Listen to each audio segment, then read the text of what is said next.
اسلام کے جو دشمن ہے ان چوٹی کا زور لگا رہے ہیں اور لگاتے رہیں گے، لیکن قرآن کریم آج تک محفوظ ہے۔ یہ اس وجہ سے کہ اللہ تبارک و تعالیٰ نے فرمایا کہ اس قرآن کو نازل کیا اور ہم ہی اس کی حفاظت کرنے والے ہیں۔ اور جناب محمد رسول اللہ صلی اللہ علیہ وسلم نے فرمایا کہ یہ کتاب یہ محض کوئی کتاب نہیں بلکہ یہ اللہ تبارک و تعالیٰ کی طرف سے نازل کردہ کتاب ہے۔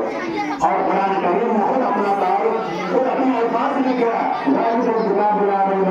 کہ اس کتاب کے اندر کوئی شک نہیں ہے، دوسرے تیسرے پارے کے اندر نہیں بلکہ شروع پارے کے اندر، اور قرآن کریم کی شروع سب سے شروع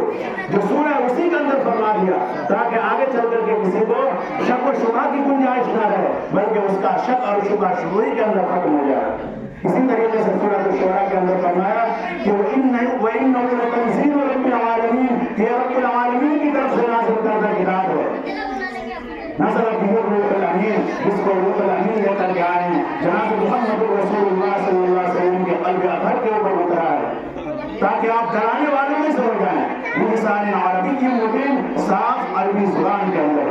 میرے محترم بزرگ اور دوستو، یہی وہ فرش خاکی ہے جس کو ہم زمین کہتے ہیں، اسی سے پانی نکلتا ہے، جس سے پیڑ اور پودے پیدا ہوتے ہیں، اور اسی سے سونا چاندی تیل پیٹرول ایلومینیم یہ ساری چیزیں کیا اسی سے، تو جس طریقے سے اس زمین کے ہوتے ہوئے کسی دوسری زمین کی ضرورت نہیں، اسی طریقے سے اس کتاب کے ہوتے ہوئے کسی دوسری کتاب کی کہ ہمیں کوئی ضرورت نہیں ہے۔ ان تمام کتابوں سے ہم بے نیاز ہیں۔ اگر کسی کے پاس قرآن کریم کی دولت ہے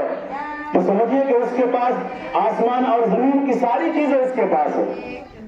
جس طریقے سے اس زمین کے ہوتے ہوئے کسی دوسری زمین کی ضرورت نہیں، اسی طریقے سے اس کتاب کے ہوتے ہوئے کسی دوسری کتاب کی ہمیں ضرورت نہیں ہے۔ اللہ تبارک و تعالیٰ اس مدرسے کو دن دگنی رات چوگنی ترقی نصیب فرمائے، اور جو اس مدرسے کے اندر کام کرنے والے ہیں، جو تعاون کرنے والے ہیں، دامے درمے پٹنے سکھنے یعنی ہر چیز سے اگر تعاون کرنے والے ہیں، اللہ تبارک و تعالیٰ سب کو دین دگنی رات چوگنی ترقی نصیب فرمائے۔ وما علینا الا البلاغ۔